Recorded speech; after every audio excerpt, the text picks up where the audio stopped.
Question number 12 है income tax का, आपका income from residence and tax liability का क्वेश्चन है आपका।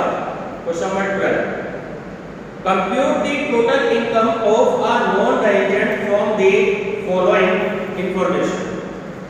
ठीक है, अब तीन कॉलम जो हम उसमें बनाते हैं, ordinary resident, not ordinary resident और नॉन रेजिडेंट। हमें इसमें जो बनाना है, फिलहाल इसमें क्वेश्चन में जो उसने हमसे पूछा कि total income of a non resident जो कि अनिवासी भारतीय है, उसकी टोटल इनकम। ठीक, तो सबसे पहले जब भी आप क्वेश्चन को स्टार्ट करेंगे तो ये हेडिंग मेंशन करेंगे कि आप क्वेश्चन में कैलकुलेट क्या कर रहे हैं। तो कंप्यूटेशन ऑफ टोटल इनकम, क्या कैलकुलेट कर रहे हैं? Total income. ठीक है, कैलकुलेट कर रहे हैं ऑफ अ नॉन रेजिडेंट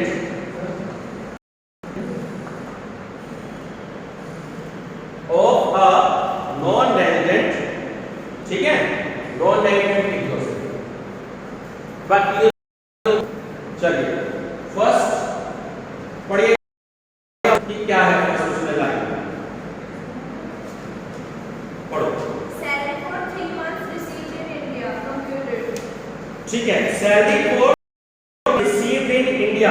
मैंने कल आपको एक बात बताई थी कि जब भी कभी आपको एक क्वेश्चन में मेंशन हो कि salary received in India, salary accrued in India, salary arise in India, तो वो तीनों कॉलम में आपका अमाउंट आता है, ऑर्डिनरी रेजिडेंट में भी, नॉट ऑर्डिनरी रेजिडेंट में भी और नॉन रेजिडेंट में भी। तो इस क्वेश्चन में जो बात कर रहे हैं ना, ये बात कर रहे हैं सिर्फ, ये बात क्लियर है। तो अब सैलरी उसने 3 मंथ की दी है और कहां रिसीव कर रहा है? वो इंडिया में रिसीव कर रहा है, तो तीनों कॉलम में अमाउंट आएगा। तो तीसरे कॉलम की हम बात कर रहे हैं, तो सैलरी फॉर, फर्स्ट पॉइंट है हमारा salary for 3 months in India. वो ये राशि कितनी है? 90,000। ये आपकी सारी रुपीस में कैलकुलेशन चल रही है, रुपीस का साइन बना लीजिएगा ऊपर, तो 90,000। थोड़ा थोड़ा समझने की कोशिश करना, ठीक है, क्योंकि अब तक 6 लेक्चर में ले चुका हूं। तो ठीक है, सेकंड पॉइंट बोलो क्या है? Dividend received in Germany from British company. ठीक है, तो ध्यान रखना, डिविडेंड रिसीव्ड इन जर्मनी। ठीक है, तो इसमें एक वर्किंग नोट में आपको लिख देता हूं, जरा नोट कर लीजिएगा 4 लाइन छोड़कर डिविडेंड की कंडीशन में। In case of non resident, in case of non resident, comma, dividend received from British company, dividend received from British company is not taxable। ठीक है, नॉन रेजिडेंट अनिवासी की स्थिति में जो डिविडेंड रिसीव मिल रहा है, उसको प्राप्त हो रहा है ब्रिटिश कंपनी से, वो टैक्सेबल नहीं है। ठीक है, ध्यान रखिए। चलिए नेक्स्ट पॉइंट क्या है? Interest on saving bank deposit in State Bank of India. Interest of On saving bank. Interest on saving bank, तो इंटरेस्ट ऑन सेविंग बैंक। ठीक है, तो interest on saving bank in state bank of India, bank account भी लगा सकते हैं, इन state bank of India. बोलिए बड़ा सी क्या अमाउंट है?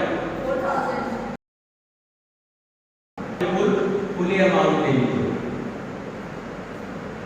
4 point Taxable income from house property in India. बिल्कुल ठीक है, taxable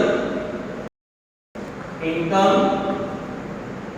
from house property 34,000. In India 34,000।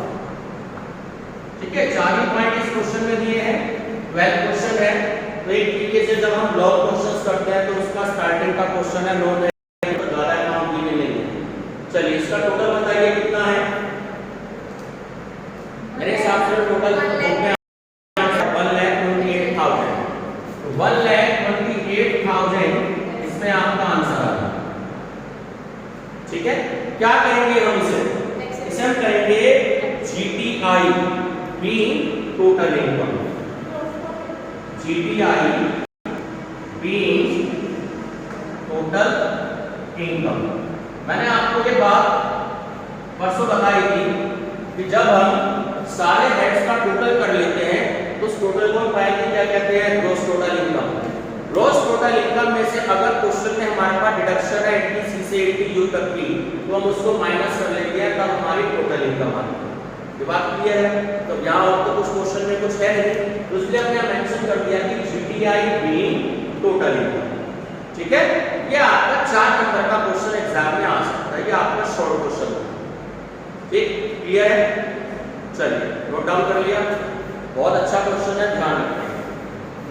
चलिए अब हम बात करते हैं, यहाँ से आपके एक तरीके से जो है लॉन्ग क्वेश्चन आपके शुरू हो रहे हैं।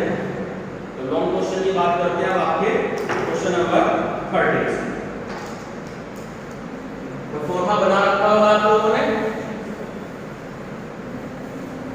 अरे नाम क्या बेटा तुम्हारा?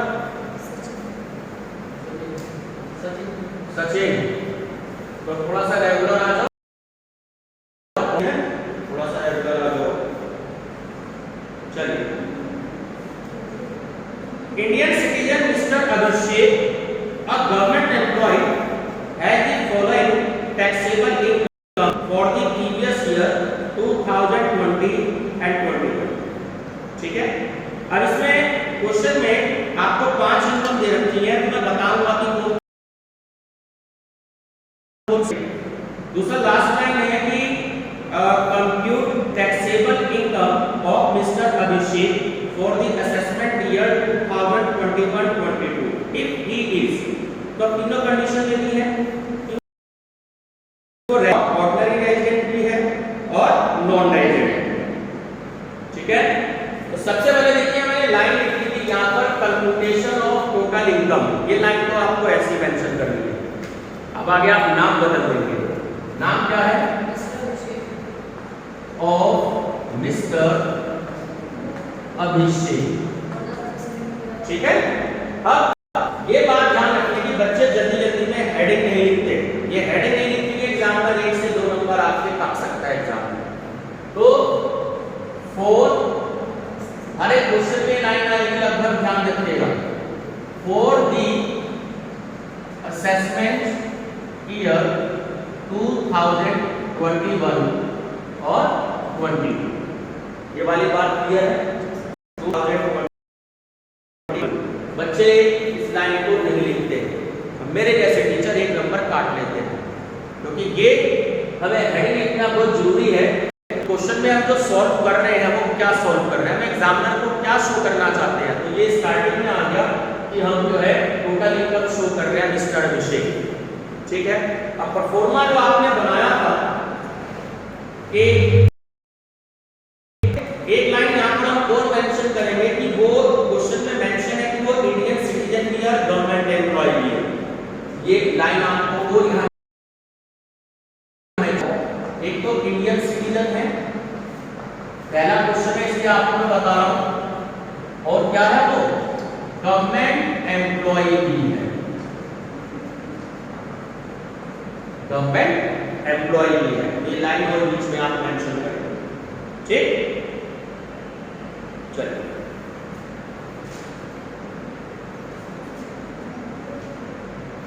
अब ये जो हेडिंग जो क्वेश्चंस में आपको दी है, मीडियम एक्चुअली क्या लिखते हैं, इनकी हेडिंग होती है पर्टिकुलर्स इनकम। के हेडिंग पाए की याद रखेंगे, मैं आपसे पूछूंगा कल से। ठीक है रितिका जी, क्या कहते हैं? Particulars of income. ये बात क्लियर होगी। तो पहला कॉलम क्या होता है इसका? रेजिडेंट का भूलना नहीं है, जो कॉलम जिस सीक्वेंस में बता रहा हूं उसी सीक्वेंस में याद रखिएगा। पहला कॉलम हो गया रेजिडेंट का, दूसरा हो गया नॉट ऑर्डिनरी रेजिडेंट, ठीक है, और तीसरा कॉलम क्या हो गया नॉन रेजिडेंट। चलिए यहाँ तक सबको क्लियर है? तीनों कॉलम इसी कॉलम में इसी तरीके से आप मेंशन करेंगे। चलिए अगली फर्स्ट बोलिए, मैं आपको बताऊंगा।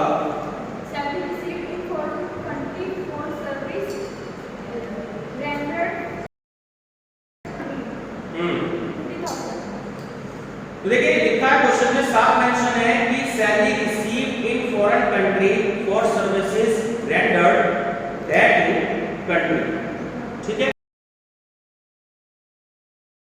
पर हम बात करें, आपने अक्सर एक वर्ड सुना होगा एम्बेसी, दूतावास, ठीक है। इनकी जो पोस्ट होती है हम इनको एम्बेसडर बोलते हैं। जैसे दिल्ली में हमारे यहाँ पर अगर किसी को अमेरिका जाना है, पाकिस्तान जाना है, कनाडा जाना है, तो उसकी एम्बेसी खुली हुई है, ठीक है। तो सबसे पहले हमें उसके लिए वीज़ा अप्लाई करना होगा, अच्छा खासा फॉर्म होता है, उसको फिल करना पड़ता है, सारी डिटेल होती है उसमें फिल, कब कितने दिन के लिए जाना चाहते हैं, वापसी कब होगी, क्या रीज़न है, वहाँ से जब परमिशन मिलेगी आपको, तब आप जो है ऑस्ट्रेलिया की परमिशन मिलती है, तब आप ऑस्ट्रेलिया जा सकते हैं। परमिशन नहीं मिल सकती तो नहीं जा सकते, ठीक है। तो ये दूतावास खुले होते हैं, जिसे हम एम्बेसी बोलते हैं इंग्लिश में, बात क्लियर है? तो ऐसे लोग जो विदेशों में जॉब करते हैं, है ना। तो अब उसने आपको मेंशन किया है कि सैलरी अर्न्ड, एंड इसको शॉर्ट में बता रहा हूं आपको कैसे लिख सकते हैं। सैलरी, पूरी लाइन लिखने की भी जरूरत नहीं है, salary earned and receive in foreign country, ठीक है। Salary earned and received in foreign country, क्या हो गया, मान लीजिए मिस्टर ए है और उसको अमेरिका भेज दिया। जैसे वहां के जो रिप्रेजेंटेटिव हैं अमेरिका के, वो इंडियन एम्बेसी में है, इंडिया के एम्बेसी में, ऐसे इंडिया के जो एम्बेसडर है या जो दूतावास में और जो ऑफिसर्स लगे हुए हैं और जो एम्प्लॉय लगे हुए हैं, वो लोग भी तो विदेशों में जाएंगे। तो वो लेकिन है क्या, वो सरकारी जॉब पर है, गवर्नमेंट एम्प्लॉय है, ठीक है। इसलिए वो कहाँ जा रहे हैं, वो दूसरे कंट्री में जॉब कर रहे हैं, तो वहीं पे वो जॉब कर रहे हैं, वहीं पे सैलरी उनकी अर्न हो रही है और वहीं पे वो रिसीव कर रहे हैं। ये बात क्लियर हो गई, क्योंकि वो इंडियन सिटीजन है। तो 50,000 का अमाउंट आपका तीनों कॉलम में आपका अमाउंट आ जाएगा, बात ध्यान रखनी है आप, ठीक है। चलिए Prachi second, agriculture income from agriculture land situated in Pakistan, ठीक है। इनकम फ्रॉम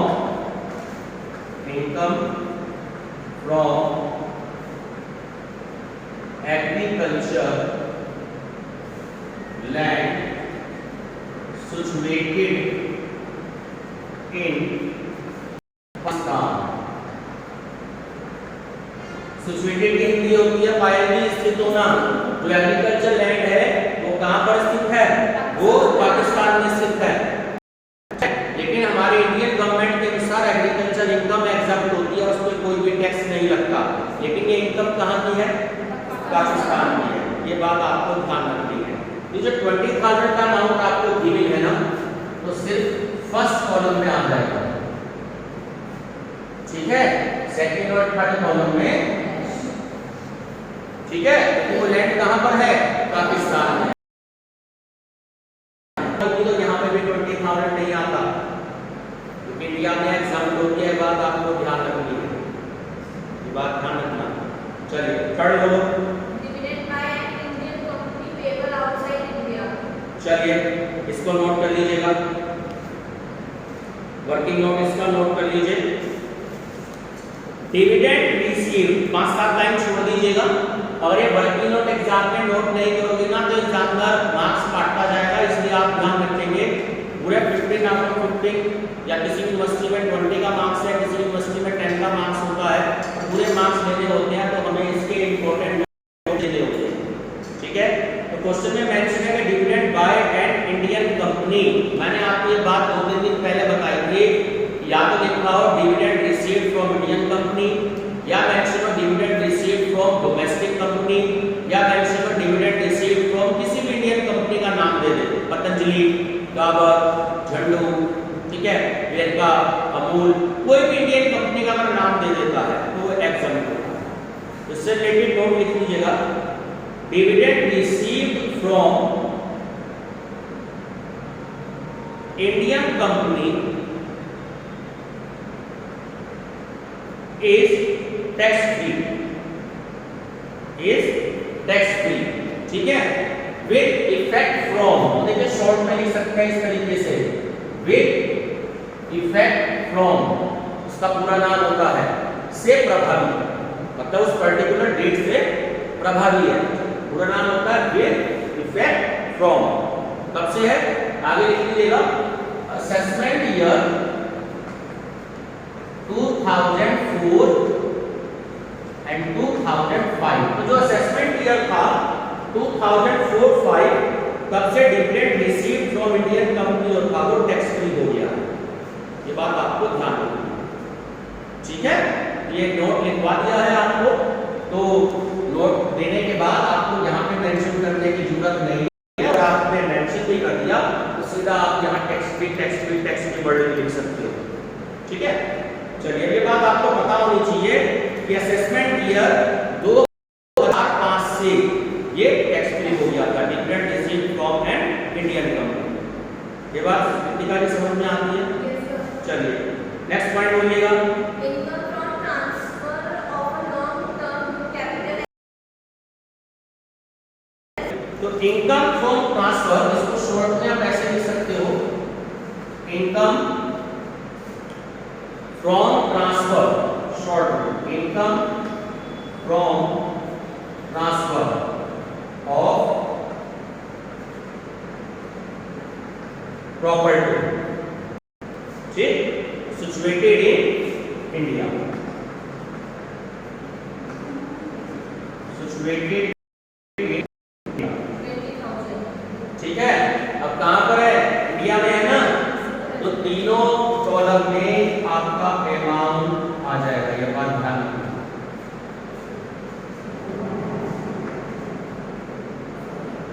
ठीक है। तीनों कॉलम में, क्योंकि वो कहां पर है? इंडिया में है, इसलिए तीनों कॉलम में वो अमाउंट आप लिख दीजिए। Next point, interest earn and received in England from bank deposit there. अब मतलब ये हुआ पाएंगे इस लाइन का कि जो इंटरेस्ट की इनकम हुई, इंटरेस्ट जो अर्न हुआ वो रिसीव कहां हुआ? इंग्लैंड में, और इंग्लैंड के बैंक में ही उसको डिपॉजिट कर दिया। ये बात समझ में आती है? तो शॉर्ट में इस लाइन को लिख सकते हैं, interest earn and received in, interest earn and received इन,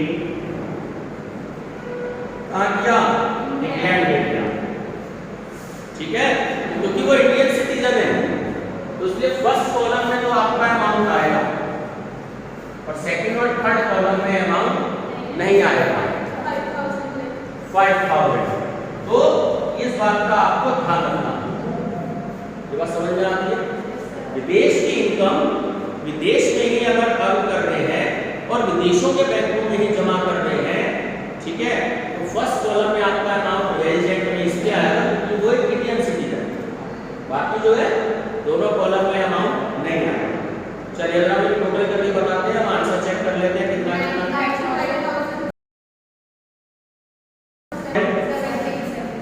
70,000 और इधर भी 75,000, 70,000। आंसर चेक करो, सही आंसर नोट कर रखा ना। क्वेश्चन क्या करेंगे कृतिका जी? टैक्सेबल इनकम, ठीक है, इनकम। ये मैंने आपको एक क्वेश्चन थोड़ा सा आपको बेसिक आइडिया हो जाएगा इस क्वेश्चन के हिसाब से, ठीक है, कि कैसे हमारा जो है क्वेश्चन सॉल्व होगा। चलिए पेज नंबर 14 पर इस पर लीजिएगा, बहुत ही इंपॉर्टेंट क्वेश्चन है ये आपका, क्योंकि इसमें कुछ इनकम ऐसी है जो आपकी एग्जाम होती है, ठीक, और स्टूडेंट्स को एग्जाम में समझ में नहीं आ पाता, अगर क्वेश्चन की प्रैक्टिस नहीं है तो क्वेश्चन गलत हो जाता है। एक डिविडेंड का आपको पता लग गया, ठीक है। चलिए अब आगे बात करते हैं क्या क्या इसमें अमाउंट आप जाएंगे। चलिए पॉइंट बोलिएगा। Sir share in profit of registered firm. नाम चेंज कर ले, श्री मदन मोहन, ठीक है, तो श्री मदन मोहन है तो यहाँ पर नाम चेंज कर लीजिएगा। और क्योंकि क्वेश्चन में मेंशन नहीं है इंडियन सिटीजन और गवर्नमेंट एम्प्लॉय, तो हमने गवर्नमेंट एम्प्लॉय वाली जो लाइन है इसको यहाँ से हटा देते हैं। मिस्टर मदन मोहन, ये वाली बात क्लियर है, ये लाइन मेंशन करनी जरूरी है। चलिए first line, sir share in profit, share in profit in profit of registered, क्या लिखा है, लाइन समझ में नहीं आ रही, रजिस्टर्ड फर्म, क्या है, registered firm, RIGISTERED, registered firm. ये बात आपको ध्यान रखनी है, जब भी कभी क्वेश्चन में आए कि share in profit of registered firm, तो वो ध्यान रखना वो अमाउंट आपका एग्जाम्प्ट होता है। क्या होता है, एग्जाम्प्ट, EXEMPT, तीनों कॉलम में। पेयर रजिस्टर में जो मैंने आपको लास्ट में 10-12 पेज छोड़ने के लिए कहा था, उसमें ये वाली लाइन आप जरूर मेंशन कर दीजिएगा बाद में, ताकि आपको ये याद रहे कि जब भी कभी क्वेश्चन में share in profit of register, तो वो अमाउंट जो है मेरे क्या होगा, एग्जाम्प्ट होगा। बच्चे कंफ्यूज रहते हैं, इसे अमाउंट एग्जाम्प्ट रहता है, ठीक है। चलिए second, Hindalco, dividend from Hindalco, बताइए आएगा या नहीं आएगा, डिविडेंड फ्रॉम हिंडाल्को लीजिए, सर डिविडेंड में तो शायद नहीं आएगा, जो अमाउंट आएगा वो एग्जाम्प्ट आएगा, क्योंकि हिंडाल्को कंपनी आपकी इंडियन कंपनी है, ठीक है। एग्जाम, ठीक है, जो भी कोई इंडियन कंपनी होगी या नाम दिया होगा तो एग्जाम आएगा आपका तीनों कॉलम में, इस बात को ध्यान रखना है। ऐसा नहीं है कि इस चैप्टर में एग्जाम हो रहा है और आगे सैलरी का चैप्टर आ जाएगा तो वहां आ जाएगा, या कोई और चैप्टर आएगा तो वहां आ जाएगा, बिल्कुल भी ऐसा नहीं है। जो चीज एग्जाम है, ठीक है, पूरी इनकम टैक्स में। चलिए थर्ड पॉइंट बोलिए, income from agriculture, income in Nepal, ठीक है, income from agriculture in Nepal, बोले लीजिए, वहां पे पाकिस्तान था या नेपाल है, बात तो एक ही है। कितना अमाउंट दे रखा है, 20,000, तो 20,000 आपका केवल रेजिडेंट के कॉलम में आएगा, बाकी कॉलम में डैश, कुछ भी नहीं आएगा। बात समझ में आती है कि इनकम कहां दी है,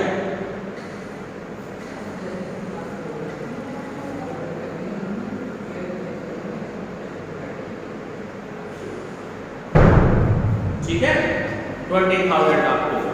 चलिए फोर्थ पॉइंट,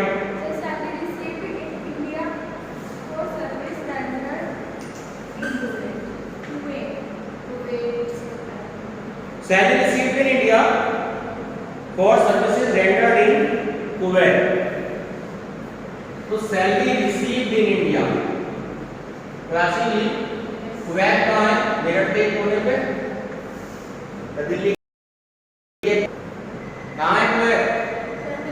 इंडिया में है, इंडिया से बाहर है? नाम पहली बार सुना है। कुवैत जो एक फॉरेन कंट्री है, ठीक है, ऐसे नहीं कि मेरठ के कोने में है, ठीक है, ये बात ध्यान रखना। सवाल ये नहीं है कि वो कहाँ के बदले ले रहा है, इस क्वेश्चन में साफ लिखा है कि सैलरी रिसीव्ड इन इंडिया। कल मैंने आपको ये चीज बताई थी कि जब लिखा कि salary received in India, salary approved in India, salary arises in India, आंख बंद करके उसको तीनों कॉलम में लिख देना है। आप सैलरी तो वो इंडिया में रिसीव कर रहा है ना, तो अमाउंट बोलो कितना रखा है? 9,800, तीनों कॉलम में 9,800, तीनों कॉलम में आपका अमाउंट आ गया, ठीक है। और बोलो income from business in Bangladesh remitted to India. ठीक है, अब देखो income from business in Bangladesh है और एक लाइन और यहां पर है कि देश, ऐसे बहुत सारे बिजनेस होते हैं जो इंडिया से कंट्रोल होते हैं लेकिन वो फॉरेन कंट्री में चल रहे हैं, और ऐसे बहुत सारे इनकम होते हैं, बिजनेस होते हैं जो जिनका हेड ऑफिस अमेरिका में है या ऑस्ट्रेलिया में है लेकिन वो इंडिया में चल रहे हैं, क्योंकि फॉरेन जो कंपनीज होती है अगर वो इंडिया में बिजनेस कर रही है तो उनका हेड ऑफिस तो जाहिर बात है उसी कंट्री में होगा ताकि वो कंपनी है। वो बात अलग है कि अपने यहाँ उन्होंने ब्रांचेस ओपन कर रखे हैं। तो जब जब ये लिखा है आपको देखो, जैसे इस क्वेश्चन में साफ क्वेश्चन है कि income from business in Bangladesh India rupees 10,000 and this business is controlled from India. Business कहां से कंट्रोल हो रहा है? इंडिया से कंट्रोल हो रहा है। तो इस लाइन को आप शॉर्ट करके लिख सकते हो, income from business in Bangladesh, income from business in Bangladesh, और ब्रैकेट में मेंशन कर दीजिएगा कंट्रोल्ड फ्रॉम इंडिया। ये बहुत ही एक इंपॉर्टेंट लाइन आपको मिलेगी, एग्जाम में क्वेश्चन में मिल सकती है। तो जो शुरू के दो कॉलम है आपके रेजिडेंट के और नॉट ऑर्डिनरी रेजिडेंट के, सिर्फ उसी में इसका अमाउंट आएगा। कितना अमाउंट है? 10,000। 10,000 आपका रेजिडेंट के कॉलम में और 10,000 आपका नॉन रेजिडेंट के कॉलम में, ठीक है, यहाँ पर नहीं आएगा। ये बात आपको ध्यान रखनी है। जब कभी लिखा हुआ कंट्रोल फ्रॉम इंडिया तो आप रेजिडेंट और नॉन ऑर्डिनरी रेजिडेंट के कॉलम में, ठीक है। चलिए नेक्स्ट अमाउंट बोलिए।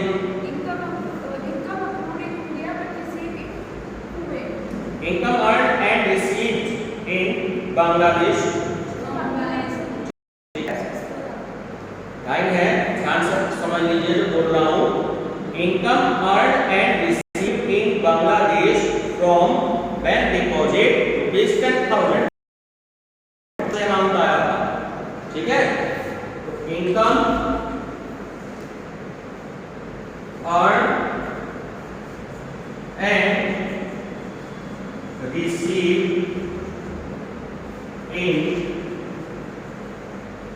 बांग्लादेश, बताइए प्राची कौन कौन से कॉलम में जाएगा? जैसे लास्ट क्वेश्चन में आया था सिर्फ रेजिडेंट के कॉलम में। भाई बांग्लादेश की इनकम यहाँ हो रही है, बांग्लादेश नहीं, और बांग्लादेश के बैंक में डिपॉजिट कर रहा है। बात क्लियर हो गई? कहाँ जाएगी? सिर्फ रेजिडेंट के कॉलम में। कितना अमाउंट है? 10,000, और इधर डैश और इधर डैश।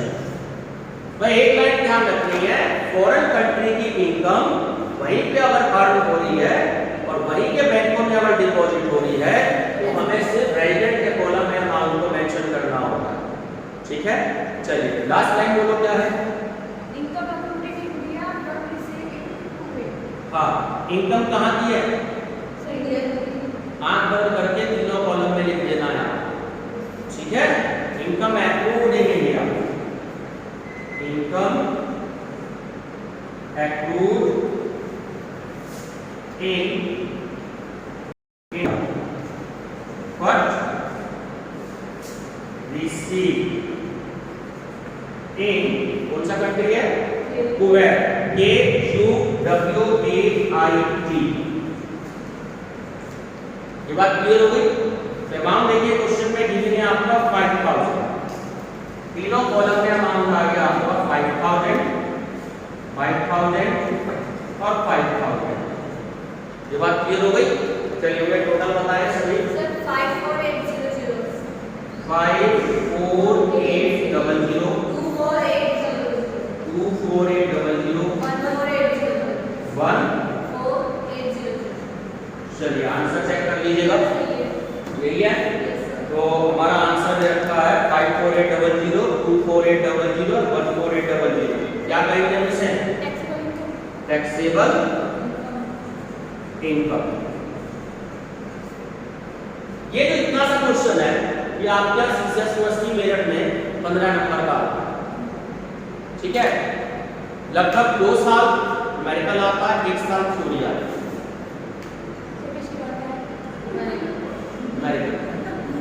लेकिन उससे पिछली बार थ्योरी आई। ठीक है, हाँ, तो हम ये नहीं कह सकते कि न्यूमेरिकल ही आएगा थ्योरी आएगी, इसलिए मैंने कल ही आपको कहा था कि न्यूमेरिकल और थ्योरी दोनों आपको करनी है। थ्योरी आएगी तो वो पूरी 6 पेज की आपको लिखनी पड़ेगी। चॉइस होती है, लेकिन कई बार ऐसा होता है एग्जामिनर 2 थ्योरी दे देता है। सैलरी की थ्योरी दे देगा एग्जामिनर, और इंट्रोडक्शन के जो हमने 4 चैप्टर स्टडी करे हैं इनकी थ्योरी दे देगा, जब तक वो। ठीक है, ये बात क्लियर हो गई। तो 10 मिनट के अंदर आप 15 नंबर ले सकते हो। इसलिए मैं स्टूडेंट से कहता हूं कि पूरी इनकम टैक्स एक तरफ होती है और इस चैप्टर का जो न्यूमेरिकल होता है वो एक तरफ होता है। जनरली नहीं आता लॉन्ग क्वेश्चन। ठीक है, अब किसी यूनिवर्सिटी में मान लो 10 नंबर में है लॉन्ग क्वेश्चन तो 10 में आएगा, किसी यूनिवर्सिटी में 20 नंबर का है तो किसी में 20 नंबर का आता है। ठीक, चलिए अगला question, question number 15। Following are the taxable incomes of Shri PK Jain. तो क्या नाम पर नाम चेंज कर लेते हैं।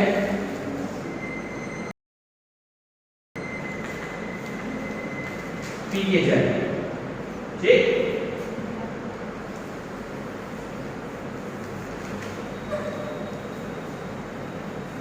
चलिए नितिका जी पहला स्टडी करें।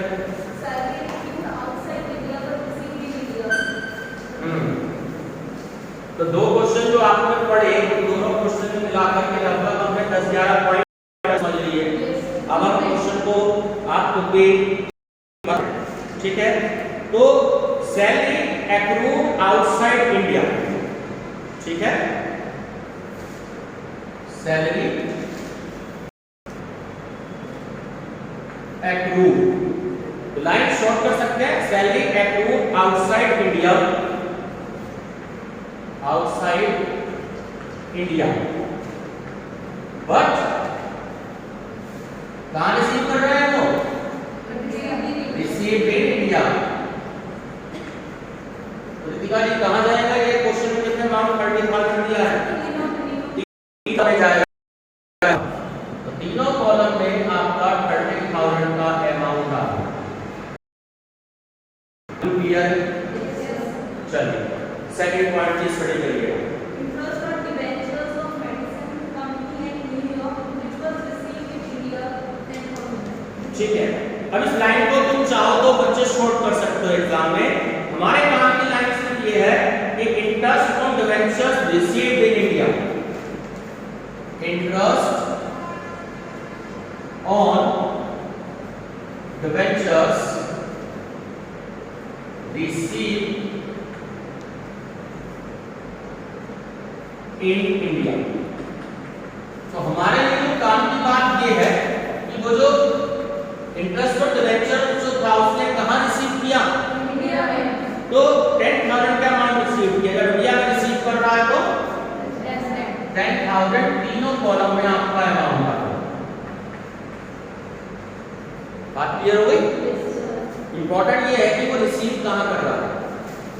चलिए थर्ड बोलिएगा। Royalty received in London from Sri Mahesh, a resident of India, for technical services rendered the business carried on in London, ₹25,000। ठीक है, अब वो जो है लंदन में जो भी कोई बिजनेस उसमें वो अपनी टेक्निकल जो सर्विसेज है वो दे रहे हैं और उसके बदले में जो है उन्हें जो है इंडिया के जो भी कोई रेजिडेंट है मिस्टर महेश, तो उन्हें लंदन में उसको रॉयल्टी मिलती है। कहाँ मिल रही है और वो सर्विस कहाँ दे रहा है, तो यहाँ ये बात इंपॉर्टेंट है ना। तो हम इस लाइन को शॉर्ट कर सकते हैं कि royalty accrued and received in London, accrued and received in London। ये बात सभी को समझ में आ गई, क्योंकि लंदन में वो अपनी सर्विसेज दे रहा है, सैलरी रिसीव कर रहा है। ठीक है, कितना अमाउंट है? सिर्फ फर्स्ट कॉलम में, रेजिडेंट वाले कॉलम में, क्योंकि वो इंडिया में रिसीव नहीं कर रहा है कोई इनकम, इस बात का ध्यान रखना। चलिए नेक्स्ट पॉइंट है, ठीक है। पहली बात तो डिविडेंड कहाँ रिसीव हुआ आपको ये देखना है इसमें। साफ कह रहा है क्वेश्चन में कि dividend declared in Germany but received in India. Dividend declared in Germany but received in India।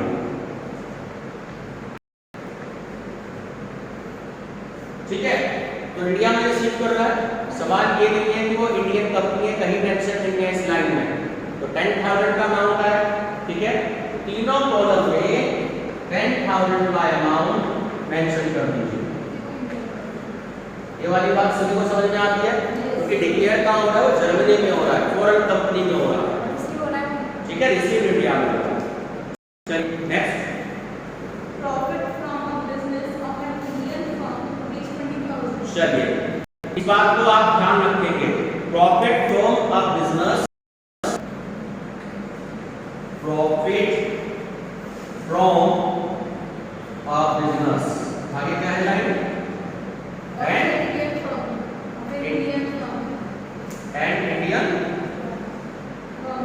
Firm.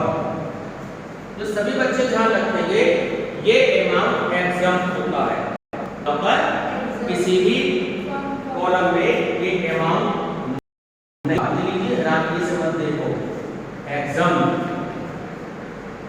अभी मैंने आपको इससे पहले वाले क्वेश्चन में पार्टनरशिप फर्म बताई थी, जब था सेम वही चीज है कि profit from a business and Indian firm.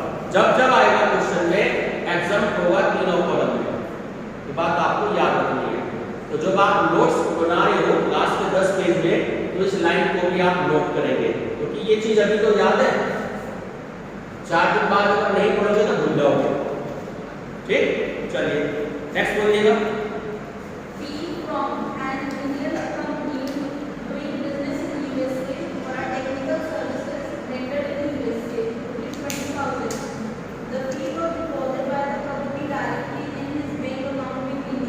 ठीक है, ये जो फीस दी जा रही है इंडियन कंपनी जो है, ठीक, जो बिजनेस कहाँ चल रहा है, यूएसए में, यूनाइटेड स्टेट ऑफ अमेरिका में चल रहा है। और टेक्निकल सर्विसेज जो है वो कहाँ दी जा रही है, सर्विसेज की वो भी जो है डायरेक्टली जो है बैंक अकाउंट में कर दी है। ये लिखा है साहब कि directly in his bank account in India. तो इंडिया में आ गई ना वो सैलरी, सैलरी इंडिया में आ गई तो तीनों कॉलम में वो अमाउंट आएगा, वो सीधी सी बात है। ठीक है, लाइन को लिख लीजिएगा, मैं शॉर्ट बता देता हूं आपको, free from an Indian company, ऐसी लाइन को शॉर्ट कर लीजिएगा, free from N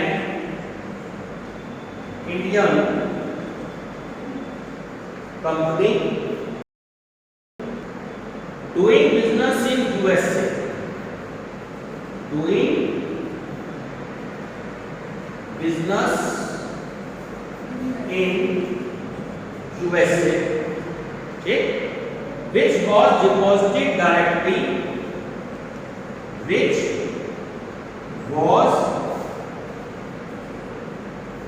deposited directly in his bank account। ठीक है, तो क्वेश्चन में जो लाइन मेंशन है वो हमने शॉर्ट इंडिया में है, तो ये और मेंशन कर दीजिएगा इन इंडिया में। तो जो उसने अमाउंट डिपॉजिट किया 20,000 का, वो तीनों कॉलम में आपका अमाउंट आ गया। सचिन जी कुछ कुछ भेजे में पड़ रहा है?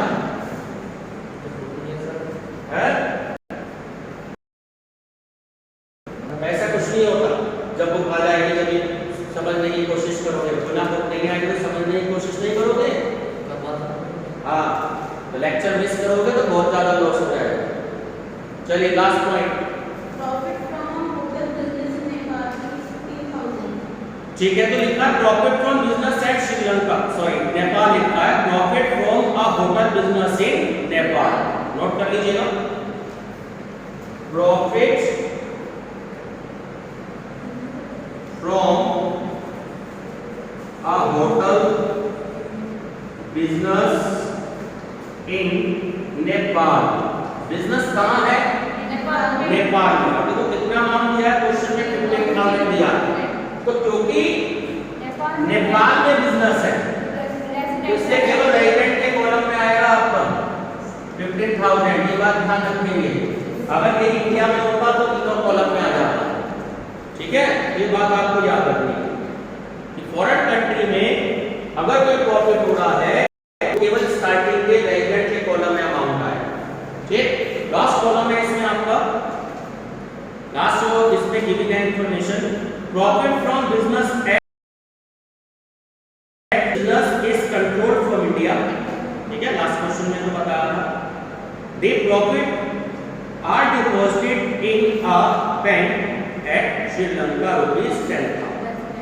ठीक है, लाइन को शॉर्ट कर सकते हैं, ये नहीं है कि इतनी लंबी लाइन आप एग्जाम में लिखेंगे। तो profit from business at Sri Lanka, profit from business at Sri Lanka.